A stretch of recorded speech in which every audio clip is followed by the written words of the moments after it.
كشفت مواقع إعلامية جزائرية نقلا عن سياسي بأحد الأحزاب المعارضة بأنه طالب بوقف المنح السخية التي تقدمها الحكومة الجزائرية لقادة جبهة البوليزاريو كإجراء ضمن القرارات الهادفة إلى التقليص من عجز ميزانية الدولة.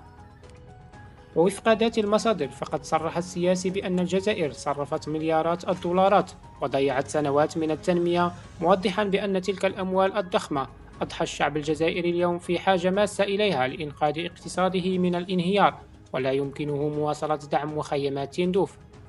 هذا وقررت الحكومة الجزائرية إطلاق آخر رصاصة لديها من أجل مواجهة تراجع مداخيل النفط منذ 3 سنوات، ويتمثل ذلك في طبع العملة من أجل تمويل الإنفاق العام وسد العجز في الميزانية، لكنه تدبير يثير مخاوف من زيادة التضخم بحسب وكالة الصحافة الفرنسية. وتواجه الجزائر أكبر أزمة اقتصادية منذ وصول الرئيس عبد العزيز بوتفليقة إلى السلطة في عام 1999، حيث استخدمت الحكومة الأموال التي وفرتها الأسعار العالية للنفط للحفاظ على السلم الاجتماعي، ما سمح لها بإبعاد البلد عن أحداث ما يعرف بالربيع العربي.